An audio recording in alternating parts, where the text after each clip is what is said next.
Muy buenas tardes y bienvenidos a esta octava conferencia en la que siempre recibimos el apoyo de la Secretaría de Asuntos Ambientales del Tratado de Libre Comercio entre República Dominicana, Centroamérica y Estados Unidos.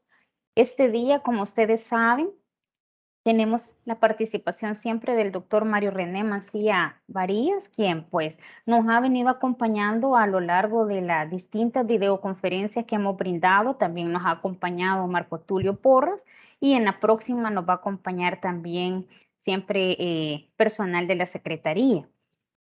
Este día el webinario que tenemos programado a desarrollar por nuestro ponente es la legislación ambiental y el capítulo 17 del DR-CAFTA. El objetivo general que el doctor Mancía va a desarrollar a través de este espacio de intercambio con ustedes es explorar la extensión, la naturaleza y las implicaciones del concepto de legislación ambiental a nivel centroamericano.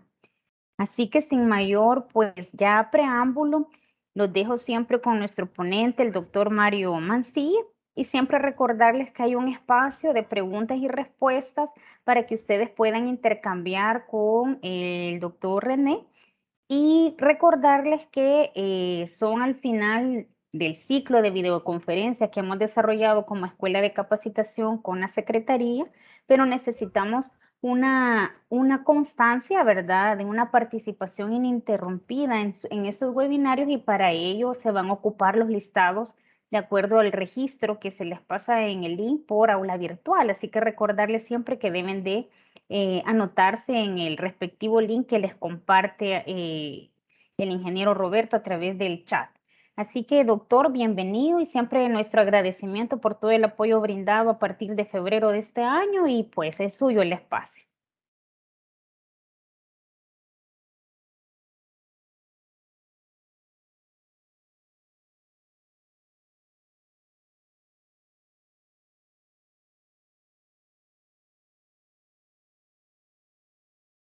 Doctor, disculpe, no lo logro escuchar.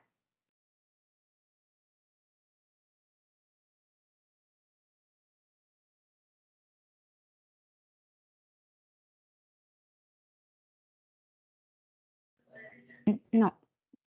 No se le logra escuchar, doctor.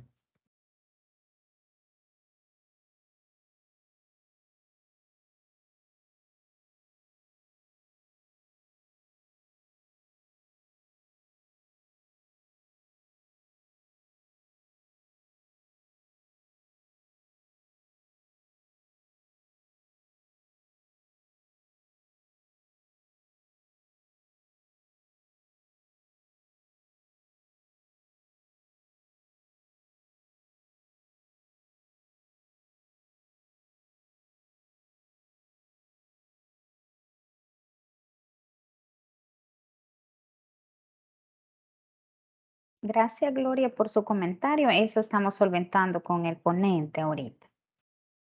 En unos minutitos da inicio.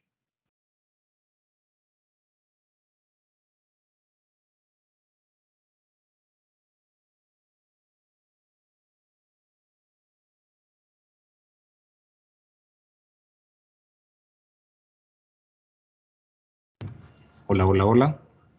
Hoy sí, doctor Mancilla. Qué locura ustedes. Perdón, mi querido Roberto le No decía se preocupe.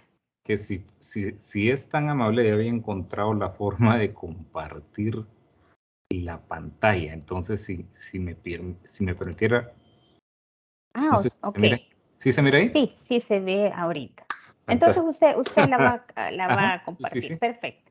Bueno, Muchísimas gracias. Bueno, primero que nada, ruego me disculpen por los inconvenientes, pero esa la tecnología no siempre nos ayuda, ¿verdad? Entonces, ¿de qué vamos a hablar hoy? Vamos a hablar, si se acuerdan, en el ciclo de sesiones que hemos venido teniendo, vamos de lo general a lo particular.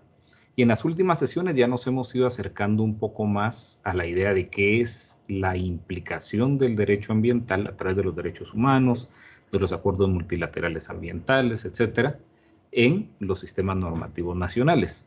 Hoy vamos a anclarnos al concepto clave que se introduce, este concepto la verdad es que se viene manejando hace mucho tiempo en el marco del derecho ambiental, pero se especifica mucho a partir del derecho internacional, en particular del derecho de los tratados y, en el caso centroamericano, del Tratado de Libre Comercio.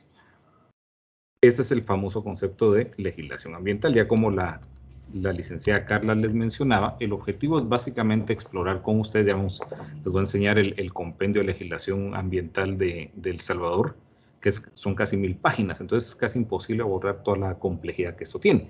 Pero si entendemos cuál es la extensión, si entendemos cuál es la naturaleza, si entendemos cuáles son las implicaciones legales del concepto de legislación ambiental, entonces ustedes van a poder muy fácilmente ir identificando en lo administrativo, en lo judicial, en el ejercicio profesional de la profesión o como ciudadanos cuándo y cómo se puede usar este concepto de legislación ambiental. Pero antes de eso, unos pequeños antecedentes para que veamos de dónde viene. Cuando se habla de tratados de libre comercio y en general de tratados comerciales, casi que siempre estamos hablando de 3 generaciones. Hay algunos teóricos que postulan que hay una 4ª generación de tratados en camino.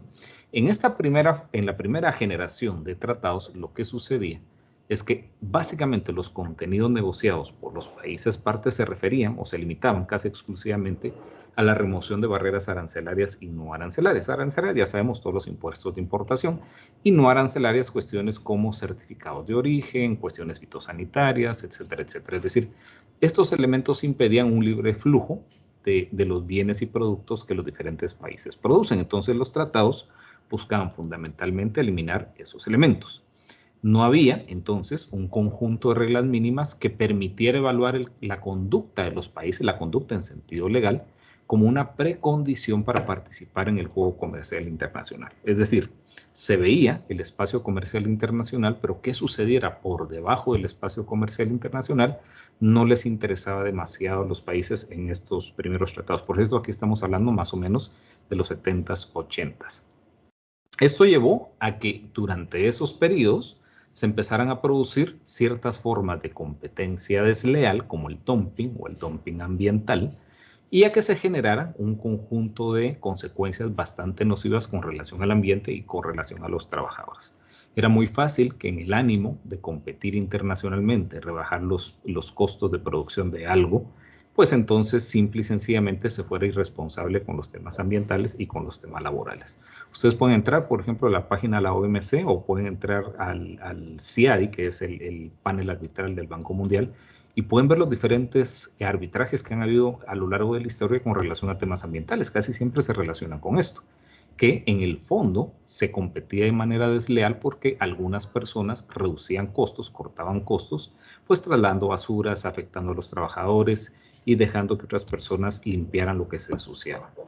La segunda generación de tratados, básicamente el NAFTA, que ha cambiado recientemente de nombre, ya introduce estas preocupaciones, pero las introduce como acuerdos paralelos o acuerdos auxiliares o accesorios.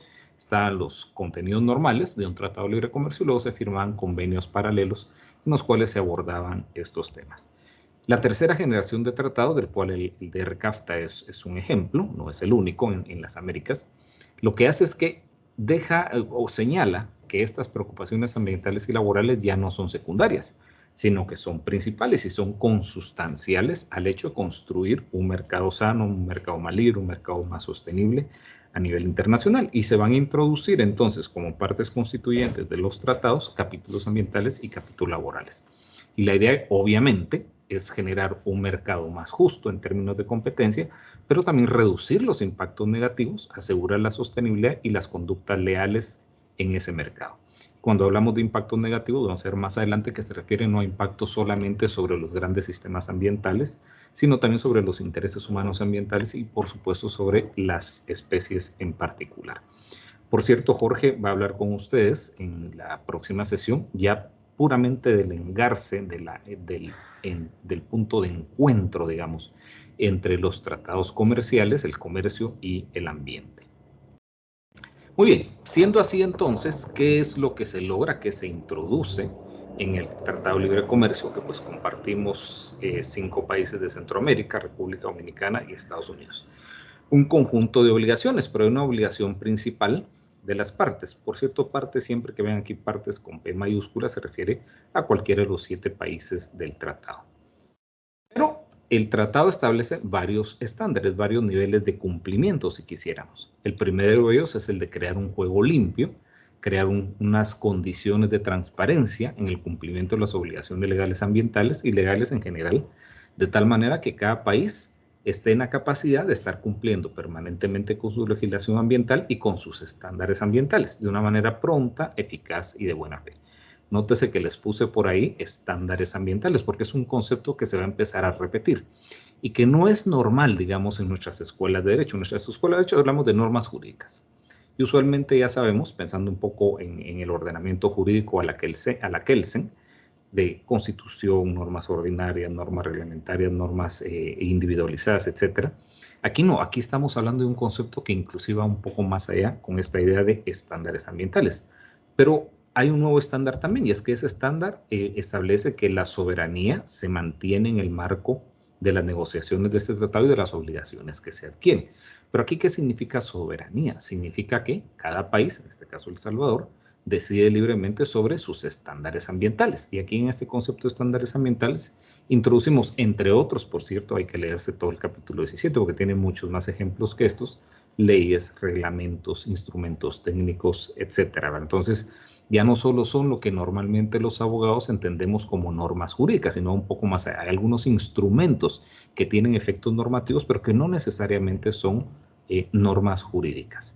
Dice el tratado que digamos, hay un derecho de cada parte a establecer sus propios niveles de protección ambiental y sus políticas y prioridades de desarrollo ambiental. Si se dan cuenta, aquí estamos metiendo varios temas diferentes. Por supuesto, lo relativo a las políticas y prioridades de desarrollo, eso corresponde más al Ejecutivo que al Judicial, pero es importante saber que está esta obligación en esta misma disposición normativa.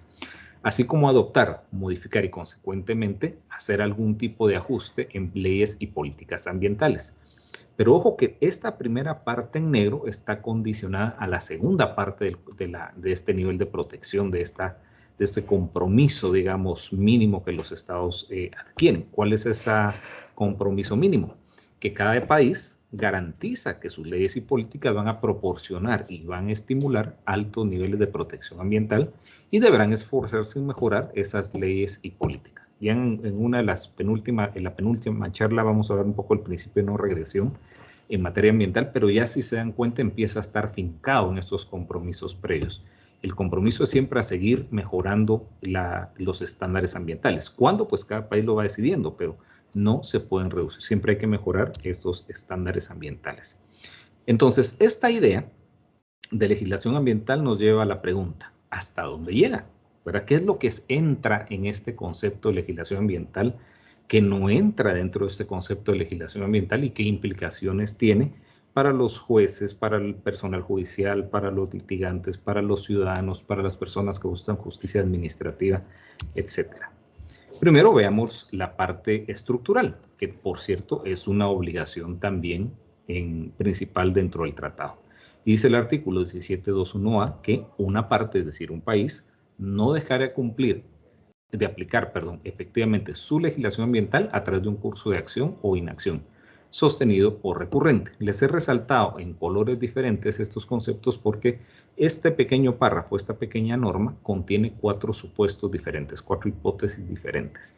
Pueden haber violaciones que se dan por acción y en términos temporales y de repetitividad, esas violaciones por acción se pueden dar de manera sostenida, un proceso de contaminación sostenido, por ejemplo. O se pueden dar de manera recurrente. Cada cierto tiempo se va a presentar el tema. Por poner un ejemplo, los incendios forestales. Ya sabemos que recurrentemente, previo al inicio de la época lluviosa en Centroamérica, pues se nos da un poco de control los incendios forestales. Pero entonces ahí ya tenemos obviamente 2 supuestos diferentes. Y la siguiente, que es la que normalmente aplica más a la entidad pública, a las estructuras de gobierno, es la inacción, porque la obligación principal del Estado es aplicar efectivamente la legislación ambiental. Y no aplicarla implica una inacción. Entonces, cuando hay una inacción sostenida o recurrente que provoca un efecto ambiental negativo. Y dice siempre el tratado, esto aquí nos saltamos hasta la parte final del capítulo 17 en el artículo 17.13, que se tiene que entender por legislación ambiental cualquier ley o regulación de una parte. Vamos a ir haciendo pausas. Esto es lo que normalmente en teoría del derecho denominamos normas propiamente ambientales. Vemos, por poner un ejemplo, la ley de cambio climático o la ley forestal son leyes ambientales. Y luego ya sabemos que regulación es ese conjunto de elementos adicionales que pueden ser reglamentos, instrumentos técnicos, estándares nacionales, etcétera, que son propiamente ambientales.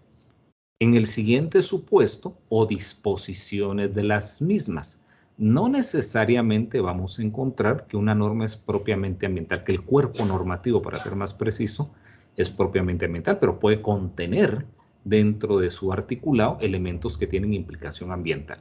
¿Cómo sabemos si estos elementos dentro del cuerpo no ambiental, del cuerpo normativo no ambiental, es legislación ambiental? ¿Y cómo sabemos si el cuerpo puramente ambiental es propiamente legislación ambiental? Por lo que está resaltado en amarillo. Cualquier norma, cualquier regulación que esté en cualquier disposición normativa cuyo propósito principal sea la protección del medio ambiente o la prevención de algún peligro contra la vida, salud humana, animal o vegetal. Miren qué interesante. Una forma fácil de saber si estamos frente a legislación ambiental es preguntándonos, ¿tiene implicación, tiene conexión, es relevante este tipo de norma para prevenir o para asegurar, digamos, que la vida, la salud, tanto de humanos, plantas y animales, están protegidos frente a algún peligro? Si la respuesta es sí, entonces por supuesto estaremos frente a una norma, a una disposición de legislación ambiental, aunque esta esté, por poner un ejemplo, en el Código de Comercio, ¿verdad? Entonces, sigue estableciendo el tratado para más especificidad que para los países centroamericanos y República Dominicana vamos a entender también como legislación ambiental las leyes de su órgano legislativo, es decir, todas las normas que produce la Asamblea, o regulaciones promulgadas conforme a un acto de su órgano legislativo, es decir, cualquier disposición producida, no necesariamente por el órgano legislativo, pero fundamentada en un mandato o una competencia derivado de una ley producida por el órgano legislativo y que se van a ejecutar mediante una opción del órgano ejecutivo, de cualquiera de las ramas del órgano ejecutivo. Ojo que aquí ya no estamos hablando, que sería más o menos lo que uno pensaría normalmente del Ministerio de Ambiente. Cualquier rama del órgano ejecutivo. En el caso norteamericano cambia un poco el concepto. Como ustedes saben, a diferencia de Centroamérica y Dominicana, que tenemos repúblicas unitarias, la República Norteamericana es federal. Entonces, en el caso federal, los Estados Unidos solo se pueden comprometer a cualquier disposición, cualquier ley que produce el Congreso o cualquier regulación promulgada conforme a las leyes que el Congreso pasó. Por cierto que no estamos refiriendo al Congreso Federal, y que pueden ser ejecutadas mediante una acción del gobierno federal. O sea, básicamente es la misma disposición que para los países centroamericanos, pero en este caso separando los gobiernos estatales del gobierno federal. Entonces esto ya nos va dando una idea, digamos. Tenemos que rastrear, porque si se dan cuenta ustedes, no vamos a encontrar en ningún cuerpo normativo un titulito, una carátula o una etiqueta que nos diga legislación ambiental. La clasificación dependerá de quién está resolviendo casos. Cada caso concreto, un juez, un administrador. Cuando estén resolviendo un caso, tienen que preguntar si están o no están frente a una disposición, a una legislación de naturaleza ambiental. ¿Cuáles son los tres grandes campos normativos? Y estos son a manera de ejemplo, por cierto. El tratado nos dice que esto que acabamos de ver, la idea de legislación ambiental, aquella que tiene por propósito la protección y la prevención contra algún tipo de peligro que esté asociado a la vida, salud humana, animal o vegetal, se puede hacer más o menos de acuerdo a las siguientes categorías. Mediante la prevención, reducción o control de una fuga, descarga o emisión de contaminantes ambientales. Esos contaminantes, dada la redacción del tratado, son de cualquier tipo, líquidos, sólidos, gaseosos, etc. También lo interesante es, tienen los tres momentos. Se previene antes que se produzca la descarga, se reduce la cantidad de descarga o se controla la cantidad de descarga o fuga o emisión. Y esto lleva entonces a que en cualquier momento, en el momento en que se tiene conocimiento de un problema de este tipo, se tiene que aplicar la legislación ambiental. El control de químicos, sustancias tóxicas o peligrosas, materiales y desechos ambientalmente peligrosos o tóxicos, y la diseminación de información relacionada con ello. Y finalmente, la protección o conservación de flora y fauna silvestres, incluyendo las especies en peligro de extinción, su hábitat y las áreas naturales bajo protección especial. Obviamente todas las que son parte del campo de ejercicio de soberanía de cada país en particular. Entonces, si se dan cuenta, el primero tiene que ver con contaminantes clásicos, el segundo con contaminantes industriales y el tercero con protección de la biodiversidad. En esos tres grandes campos de protección se van a incluir básicamente todas las regulaciones de naturaleza ambiental. Sin embargo, el tratado, como ven ustedes ahí en rojo, excluye una parte que no es que la deje sin protección o no es que no se considere de naturaleza ambiental, y tiene que ver con regulaciones o disposiciones de las mismas que están directamente relacionadas a la salud y seguridad ocupacional. ¿Por qué no se trata aquí? Porque hay un capítulo 16. Ese capítulo 16 se encarga de toda la materia laboral, entonces se evita obviamente una doble competencia. Ahora viene lo interesante, especialmente para ustedes en el organismo judicial. Ya vimos que lo que es políticas, prioridades de desarrollo, todo eso, pues es interesante saberlo, ¿verdad? Como ciudadanos. Sin embargo, en términos de competencias, es el Ejecutivo el que lidia con eso. ¿Y qué les queda a ustedes? ¿Qué les queda al organismo judicial y a las personas que trabajan en el sistema de justicia en general? Bueno, en principio, lo que queda para las personas que trabajan en este sistema de justicia en materia ambiental son las reglas de procedimiento, que lo que vamos a ver no es nada nuevo, ya está más o menos distribuido en varias leyes, políticas judiciales, etcétera, etcétera. Pero aquí lo que se hace es sistematizar los estándares mínimos de reglas de procedimiento que tienen que estar vigentes en cada país. El primero de ellos es que cada país va a garantizar que hay procedimientos judiciales, cuasijudiciales o administrativos. En cuasijudiciales, el cuasijudicial es de nuevo, depende de la legislación de cada país. En algunos países será arbitraje, en otros países será mediación, en fin, dependerá un poco de cada país, pero son esos procedimientos que ni son administrativos ni son judiciales, que de acuerdo a la legislación estén disponibles para sancionar o reparar las infracciones cometidas con relación a la legislación ambiental. Dichos procedimientos tienen que ser los principios básicos de la administración de justicia, equitativos, justos, transparentes, y deberán cumplir con el principio de debido proceso. Aquí es bien interesante, y deben estar abiertos al público. Todavía no es una práctica común en Centroamérica, pero seguramente ustedes o ya lo tuvieron cerca o lo han visto más o menos cerca o han escuchado. El tema de la micoscuria en materia ambiental se va a seguir constituyendo como una herramienta importantísima para la participación de las personas en cuestiones judiciales, ¿verdad? La segunda es que las partes de dichos procedimientos tendrán el derecho a apoyar o defender sus oposiciones respectivas, incluyendo la prestación de información o pruebas. Esto es básicamente el principio del contradictorio en materia judicial. Cada parte establecerá sanciones y reparaciones apropiadas y efectivas por las infracciones a su legislación ambiental. Aquí estamos todavía un poco en pañales, ¿verdad? O sea, el derecho de daños, creo que lo mencionaba en un par de las charlas que hemos tenido, el derecho de daños en materia ambiental todavía está muy subdesarrollado en Centroamérica. De hecho, el derecho de daños en general, para cuestiones no ambientales, yo no sé cuántos casos conocen ustedes, pero se produce poco, se trabaja poco en la región. Entonces, estas reparaciones, dice, deberán tomar en consideración, según sea apropiado, la naturaleza y gravedad de la infracción, cualquier beneficio económico obtenido, su condición económica y otros factores pertinentes. Esto es básicamente el interés económico subyacente. Podrán incluir sanciones y acciones civiles, penales, como acuerdo de cumplimiento, penas, multas, medidas precautorias, suspensión de actividades y requerimientos para tomar medidas correctivas o para el daño ocasionado al ambiente. La segunda disposición es que cada parte tiene que garantizar a las personas interesadas, ojo que interesadas es bien general, ya sabemos que en materia de ambiente estamos claros y hay acuerdo internacional que estamos hablando de derechos humanos ambientales y por consiguiente el interesado es difuso, puede ser casi cualquier persona.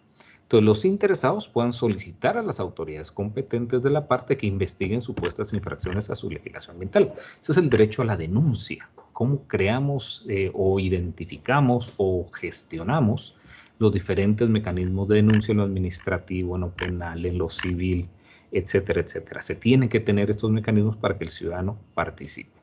La tercera disposición es que cada parte va a garantizar a las personas con un interés jurídicamente reconocido. Nótese que en el 2 es una persona interesada. En el 3 ya estamos hablando de una persona con un interés jurídicamente reconocido. Aquí entramos en pequeñas sutilezas de la legitimación que hay que ir teniendo cuidado conforme, obviamente, a las disposiciones del sistema normativo de cada país. Entonces, las personas que tienen un interés jurídicamente reconocido tengan acceso adecuado a los procedimientos referidos en el párrafo anterior. Cada parte tiene que otorgar apropiado y efectivo acceso a reparaciones de acuerdo a su legislación, las cuales pueden incluir derechos tales como, aquí ya no estamos en los daños, estamos en las reparaciones, demandar de daños a otra persona bajo la jurisdicción de esa parte, solicitar sanciones o medidas de reparación, multas, cláusulas de emergencia, suspensión temporal. Es el principio precautorio, por cierto. Y órdenes para mitigar las consecuencias de las infracciones de la legislación ambiental. Podemos derivar el uso del principio precautorio de estas obligaciones internacionales. Solicitar a las autoridades competentes de esa parte que adopten acciones adecuadas para el cumplimiento de su legislación ambiental con el fin de proteger o evitar el daño al ambiente. Aquí estamos hablando, a diferencia de la primera, del acceso a la justicia en materia judicial, que estamos hablando del derecho a la petición en materia administrativa. Y esas peticiones pueden ir desde simples cuestiones de investigación en sitio, peticiones concretas de procedimientos de control o auditoría. En fin, no les corresponde a ustedes, pero es importante saber que tenemos esa posibilidad. De nuevo, se refuerza el principio precautorio. Solicitar medidas precautorias contra actitudes, actividades o conductas de otras personas que se encuentran que son contrarias a la legislación ambiental de esa parte o que violen un derecho legal bajo la legislación de esa parte relacionado con la salud humana o el medio ambiente. Eso es increíblemente potente, increíblemente extenso. Difícil de aplicar en casos concretos, sí, porque no hay precedentes. O sea, quien vaya a aplicar estas disposiciones legales se va a encontrar siempre frente al problema que va a ser, pues, pionero o pionera en la aplicación de estas normas, y siempre es difícil ser pionero en ese tipo de cosas. La quinta disposición es que cada parte tiene que garantizar que los tribunales que realizan estos procedimientos judiciales son imparciales e independientes y no tienen ningún interés sustancial en el resultado del asunto. No hay mucho que discutir, esto se ha venido trabajando muchísimo siempre en el campo de la mejora de la administración de la justicia. Y dice la última disposición de estas reglas de procedimiento que para mayor certeza, nada en el capítulo permite hacer que las personas entiendan que se van a poder revisar, digamos, si han aplicado apropiadamente a la legislación en los casos que han sido adjudicados, ¿verdad? Las resoluciones no pueden ser revisadas. Voy a hacer una pausa. Esto son reglas, no son recomendaciones, no son para ver si podemos hacer, y si se dan cuenta, muchas de ellas están directamente relacionadas con la legislación interna. ¿Qué implica eso? Que todo lo ambiental que hemos venido viendo en las diferentes sesiones, hoy tenemos que hacer un esfuerzo de identificación y vinculación de todas estas disposiciones en el sistema normativo y colocarlas bajo una sola interpretación sistémica en clave ambiental. Es decir, todo aquello que ustedes vean de acceso a la justicia, equidad, todo eso, ese tipo de elementos de disposiciones normativas hoy tienen que ser identificadas y se tienen que utilizar en los casos concretos. Muy bien. ¿Y cuál es la naturaleza de este concepto de legislación ambiental y cuáles son sus implicaciones ciudadanas? Recordemos que cuando decimos naturaleza en el derecho estamos frente a una pregunta de naturaleza ontológica con relación a su esencia. ¿Para qué sirve? ¿Qué es lo esencial de la cosa que estamos estudiando? Pues este concepto de legislación ambiental tiene naturalezas complementarias, tiene esencias complementarias. La primera es que es obviamente parte del derecho ambiental, pero la legislación ambiental no es todo el derecho ambiental. Aquí hoy no hemos hablado y no corresponde, digamos, en el marco del concepto de legislación ambiental, por ejemplo, de la jurisprudencia, de la doctrina. Esos elementos son derecho ambiental, pero no son legislación ambiental. Entonces, la legislación ambiental podemos entenderla como su esencia, digamos, principal, como la parte normativa o la parte escrita del derecho ambiental. Luego, como el derecho ambiental contiene un conjunto de derechos humanos ambientales que deben ser protegidos por la legislación ambiental también siguiendo en esto la opinión consultiva 23/2017 y varias sentencias de la Corte Interamericana de Derechos Humanos, la legislación ambiental también se puede entender como legislación de derechos humanos. Aunque ya vimos en el 17.3, en la definición previa de legislación ambiental, que pareciera ser que abre el campo a derechos de la naturaleza, porque cuando habla de proteger la vida y salud, dice primero de los seres humanos, pero luego inmediatamente incluye plantas y animales. Y no lo pone en correlación o codependencia de que eso satisfagan intereses humanos. Es decir, no establece el artículo a la definición del concepto de legislación ambiental que una norma para que sea legislación ambiental que proteja, por ejemplo, la vida y salud de los animales, lo haga en función del interés humano. simplemente son obligaciones independientes. Se los dejo por ahí por si quieren ir explorando esta idea de los derechos de los animales.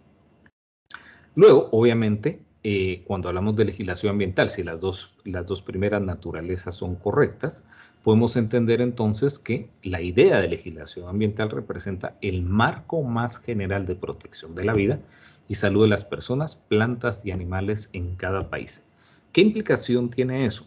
Muy fácilmente, cualquiera de ustedes, frente a un caso concreto, si ustedes encuentran, por ejemplo, en la Constitución salvadoreña, una norma ordinaria salvadoreña, el concepto de vida, protección de la vida, pueden darle dos interpretaciones diferentes. Una interpretación restringida, es decir, referida estrictamente a la vida humana, la vida de un Homo sapiens en particular, o pueden presentar, de acuerdo a esto, una protección más sistémica, una protección en la cual el concepto de vida se enmarca en un marco muchísimo más general, vida de personas, plantas y animales.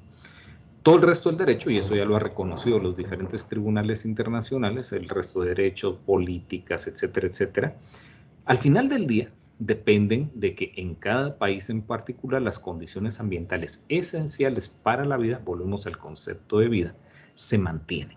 Si nosotros no podemos garantizar en El Salvador, en Guatemala, en Honduras, en Nicaragua, no podemos garantizar que las condiciones mínimas para el sostenimiento de la vida, agua, aire, suelo, alimentos, se mantienen, no tiene sentido todo lo demás. No importa cuán bonito sea nuestro sistema jurídico, no importa cuán técnico hayamos desarrollado los diferentes campos del derecho, no tendrá ningún sentido. Y en esta perspectiva, la legislación ambiental ofrece al resto del sistema jurídico ese marco más general de protección para la vida y salud de estos tres componentes. La legislación ambiental, entonces, y esto es importantísimo, conecta intereses humanos con intereses particulares de la naturaleza y les da un estatuto preferencial de protección legal. Allá donde ustedes se encuentren, me voy a adelantar, creo que lo tengo en alguna de las láminas más adelante, allá donde ustedes se encuentren una disposición que la pueden identificar, de acuerdo a lo que hemos venido hablando hoy, como legislación ambiental, sepan que tienen obligación de control de convencionalidad, tienen obligación de control judicial de constitucionalidad y eventualmente de activar mecanismos de justicia constitucional en materia ambiental. ¿Por qué?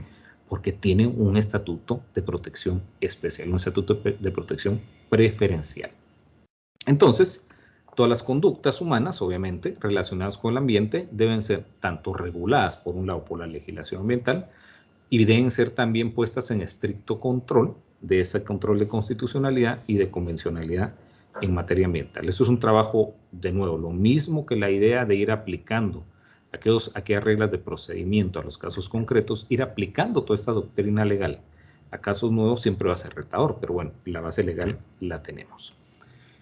¿Cuáles son las implicaciones ciudadanas? Todo lo que acabamos de ver hasta este momento interesa más o al Ejecutivo o al Judicial. Al Ejecutivo por el lado de la gestión de la cosa pública, los presupuestos y tal, que son los que normalmente irá orientando hacia las prioridades de desarrollo y hacia las políticas ambientales y otras políticas que sin ser ambientales tengan implicaciones en lo ambiental, les interesa al Ejecutivo. Y siempre que estemos hablando de justicia, especialmente la justicia mediada y la justicia judicial, pues por supuesto los organismos judiciales son los más interesados. Sin embargo, este concepto de legislación ambiental no es ni del Ejecutivo ni del Judicial, es de las personas individuales.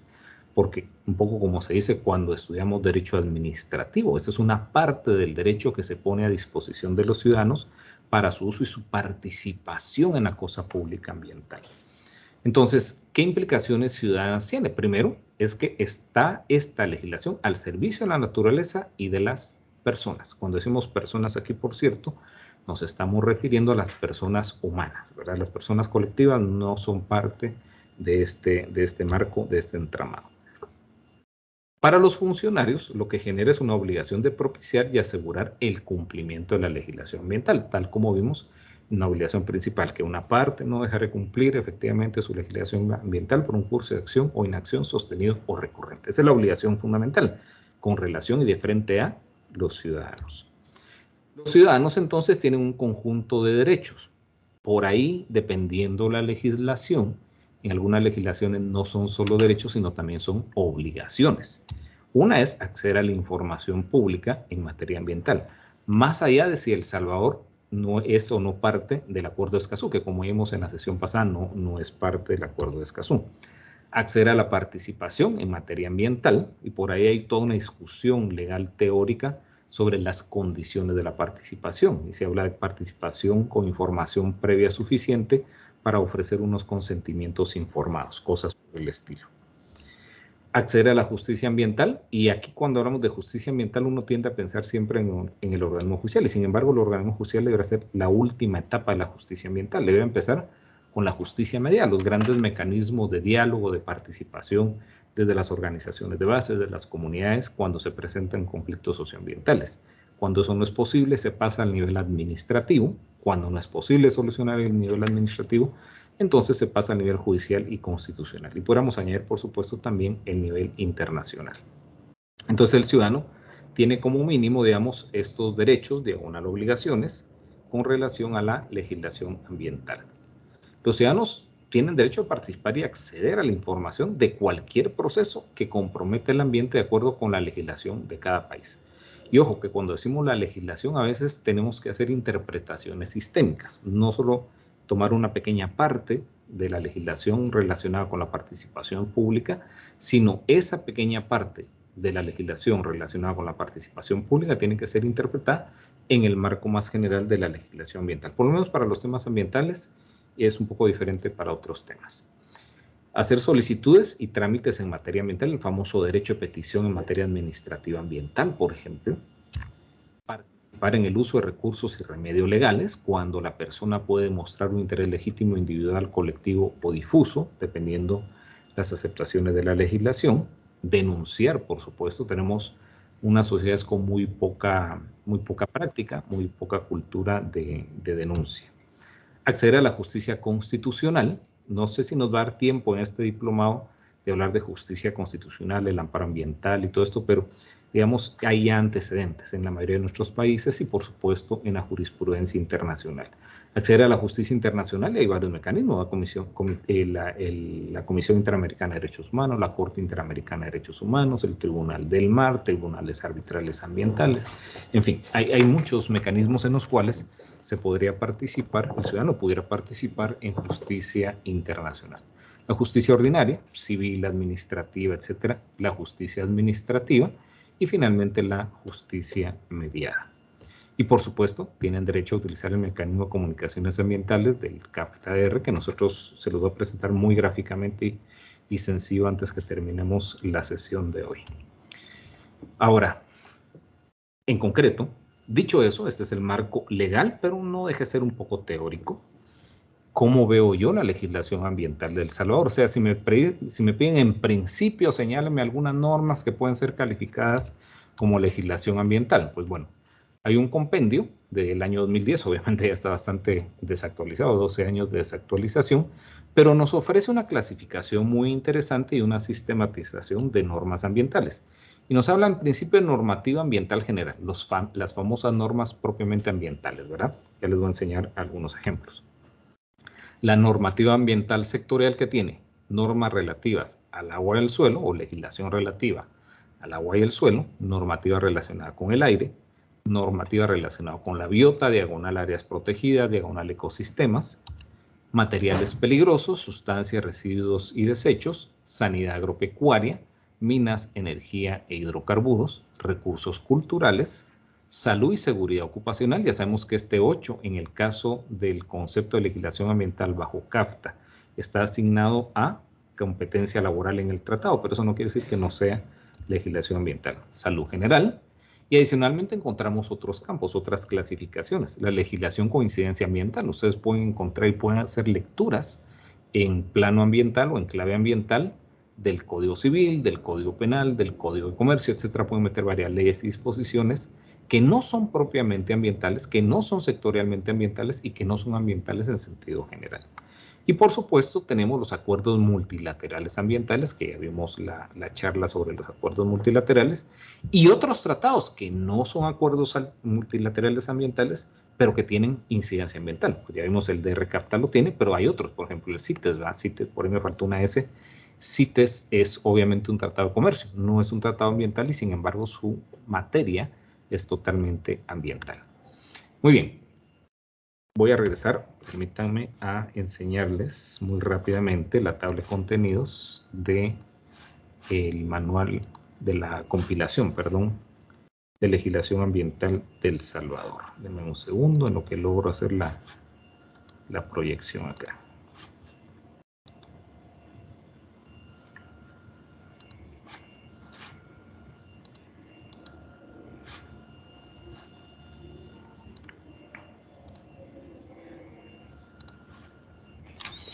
Entonces, lo que tenemos aquí, espero, y por favor, mi querida Carlita, solo me confirma que se mire la tabla de contenidos. ¿Sí se ve? Fantástico. Muy bien. Muchísimas gracias. Este convenio, que por cierto se lo haremos llegar ahí también para que lo disfruten entre ustedes, de 2011, para El Salvador nos dice que bajo normativa general ambiental, miren la cantidad de normas que tenemos: ley de medio ambiente, ley de áreas protegidas, ley forestal, ley de conservación de la vida silvestre, etcétera. Aquí podemos encontrar una buena cantidad, 21 normas, que seguramente son bastante más ahora que han pasado tantos años. Y luego vienen las disposiciones sectoriales: Código de Salud, Ley de Riego y Avenamiento, Reglamento General de Riesgo y Avenamiento, Ley sobre Gestión Integral de Recursos Hídricos, etcétera. Hasta 8 disposiciones. Relativas al aire, 3 disposiciones. Relativa a la biota, 4 disposiciones. Relativa a materiales peligrosos y salud agropecuaria, tenemos 20 instrumentos legales, 20 disposiciones de legislación ambiental. Bajo minas, energía y hidrocarburos tenemos 6. Tenemos 2 bajo recursos culturales, y luego obviamente hay un listado adicional de instrumentos que se ponen, que son un poquito más difusos. Entonces esto nos da más o menos una idea de la importancia de la legislación ambiental. Ahora les comparto de nuevo la presentación.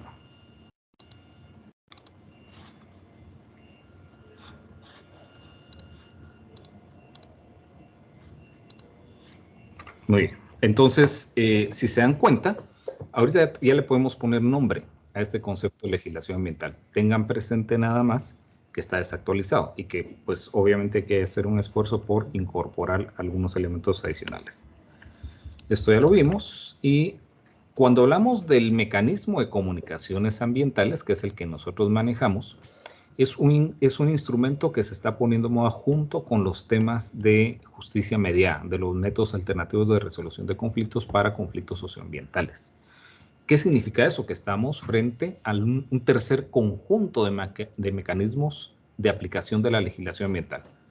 O litigamos frente al organismo judicial, o peleamos administrativamente frente al gobierno. Pero si se dan cuenta, estos dos conjuntos de mecanismos siempre tienen esa naturaleza contenciosa, esa naturaleza de litigio. Y poco a poco se han ido introduciendo otros elementos que procuran más crear puentes de comunicación, puentes de cooperación, para que todos seamos corresponsables de la aplicación, del cumplimiento de la legislación ambiental.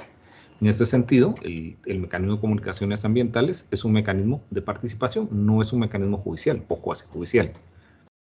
Propugna de alguna manera el acceso a la justicia, la construcción de puentes en la identificación y solución de la problemática ambiental y de la legislación que tiene que ser cumplida. ¿Quién puede usarlo? Cualquier persona de una parte. Persona es cualquier sujeto individual, cualquier persona natural de uno de los 5 países del tratado. Y pueden señalar, pueden quejarse de que una parte o su país u otro de los 7 países del tratado está dejando de aplicar, está incumpliendo la legislación ambiental de su país. Y esas comunicaciones, esos escritos, son documentos, se envían a la Secretaría de Asuntos Ambientales para iniciar estos procesos de participación, de mediación, etcétera, etcétera. Insisto, el mecanismo no es contencioso y, por supuesto, como todo método de resolución alterna de conflictos, no busca ni multar, sancionar, meter a la cárcel a alguien. Esas no son los propósitos. Aquí buscamos, antes que se tengan que llevar a mecanismos contenciosos, tratar de resolver el problema de fondo. ¿Cuál es el proceso? Es un proceso muy sencillo, y luego cada uno de los procesos que vimos, por supuesto, tiene su propia naturaleza, sus propias etapas, etc. Inicia con una comunicación, que es un escrito muy sencillo, lo veremos en una de las otras charlas. Básicamente hay una primera determinación, que sería casi como un auto, en el caso de los jueces, ¿verdad?, donde se resuelven cosas de fondo, pero que no son el asunto principal. Aquí fundamentalmente resolvemos si se cumplen o no con los requisitos esenciales. Se hace un análisis del fondo del caso, hay una segunda determinación donde vemos si la comunicación, la queja, es viable y seria. Y pueden suceder dos cosas. Se suspende la comunicación porque la respuesta es que no es viable o no es suficientemente seria, o en el caso que sea viable y suficientemente seria, se solicitará una respuesta al país. Miren, ¿qué es lo que estamos haciendo acá? Le estamos diciendo al país, miren, recuérdense, hay un tratado firmado, hay un conjunto de disposiciones legales que establecen que la legislación ambiental, no lo olviden, no puede dejar de cumplirse por un curso de acción o inacción sostenido o recurrente. Y aquí nos están diciendo que esa legislación ambiental no se está cumpliendo. Y pues el ciudadano nos dirá cuál de las 4 posibilidades cree él que es la de no cumplimiento. El país tendrá que enviar obligatoriamente una respuesta. En esa respuesta lo que va a hacer, déjenme poner el lapicero por acá, lo que va a hacer es responder de manera directa al escrito del ciudadano. Sería un poco como la contestación de la demanda, aunque por favor tengan cuidado con este concepto de demanda porque, insisto, esto no es contencioso, pero sí que el gobierno, una vez que se le ha solicitado una respuesta, tiene que responder a quién, al ciudadano, al que se quejó, y tiene que responder todas las preocupaciones que el ciudadano haya colocado en su escrito. Luego lo que hace la Secretaría es una comparación entre lo que señala el ciudadano en su comunicación y lo que señala el gobierno en su respuesta. Y aquí lo que vamos a determinar es si la respuesta satisface, responde de manera satisfactoria las preocupaciones del ciudadano que han sido puestas en su escrito inicial. Si la respuesta es sí, entonces nosotros procedemos a suspender el caso, ¿verdad? Si la respuesta es no, amerita hacer un expediente de hechos, entonces haremos la investigación por cuenta de la Secretaría y rendiremos un informe sobre la verdadera situación del caso. Y esto ya luego se podrá utilizar en otros foros, para otros procesos, con otras intenciones legales legítimas, por los ciudadanos, por el organismo ejecutivo, el judicial, por la fiscalía, etcétera, etcétera, etcétera. Y obviamente, siempre desde el inicio hasta la última etapa, mediante un proceso permanente de mediación y participación. Porque en última instancia, lo más importante de ese concepto de legislación ambiental y de la solución de problemas ambientales es participación. Ya sabemos que cuando se judicializan en última instancia los casos, la participación se reduce.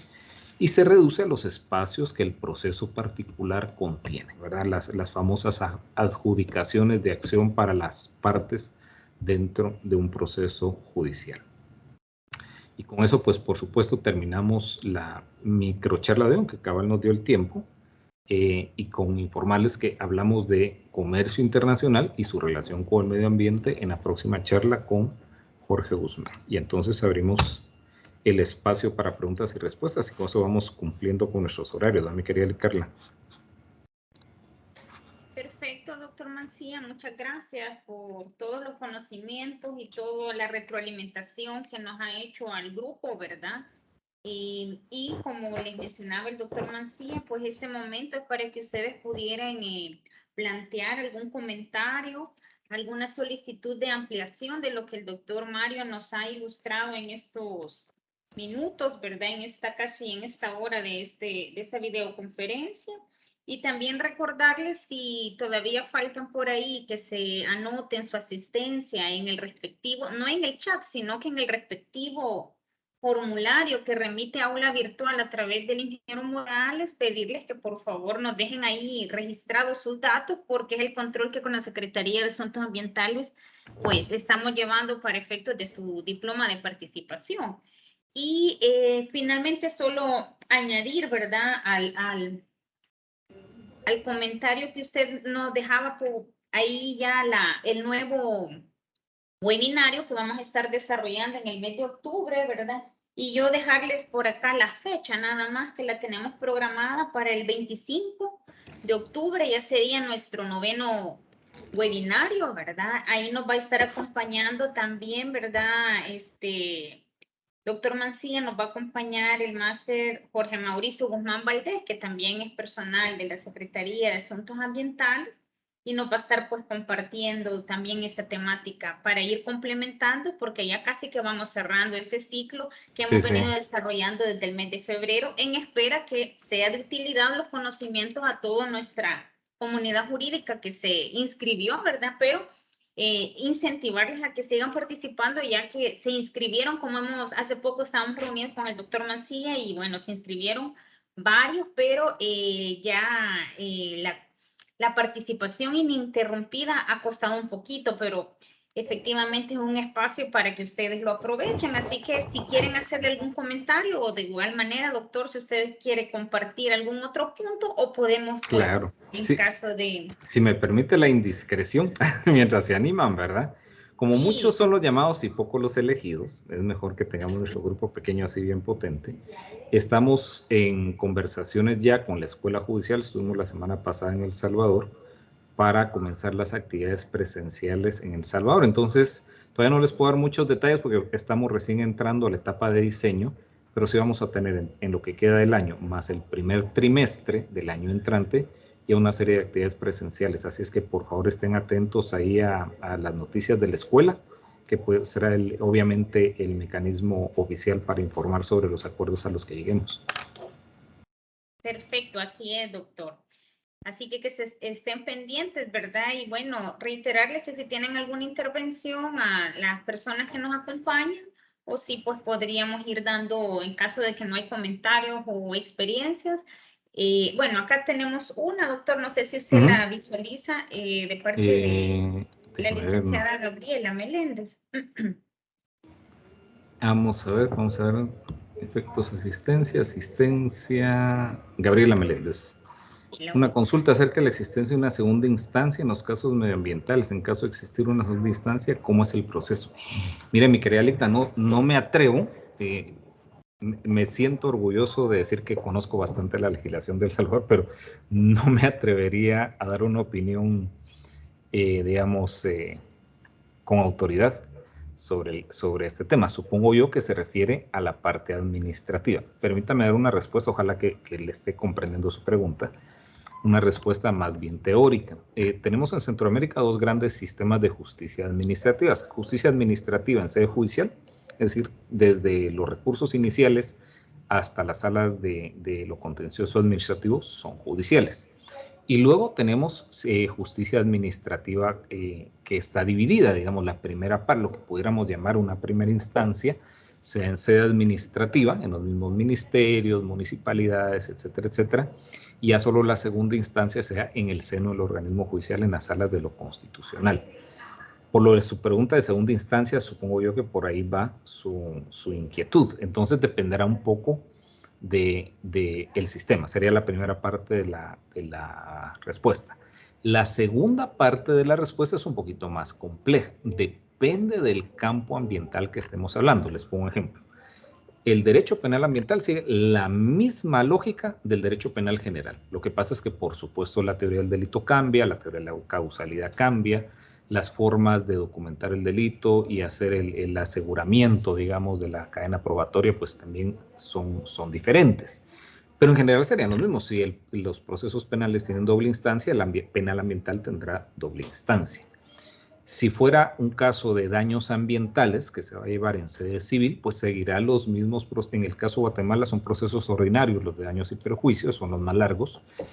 No me atrevo a decir cuál es el caso en El Salvador, pero el proceso que esté asignado en el Código Civil y Procesal Civil de El Salvador a la reparación de daños se aplica también al daño ambiental. Entonces, si hay dos instancias, pues se aplicarán dos instancias. Creo que solo lo administrativo es lo que pudiera provocar por ahí un poco de incertidumbre. No sé si con eso o respondió, me fui por otro lado totalmente diferente.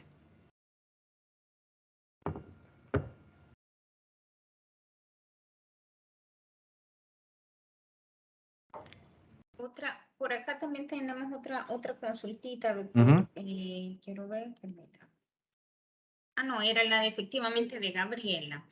Ahí ya le está contestando que a eso efectivamente se refería. Excelente. Muchas gracias, mi querida abogada.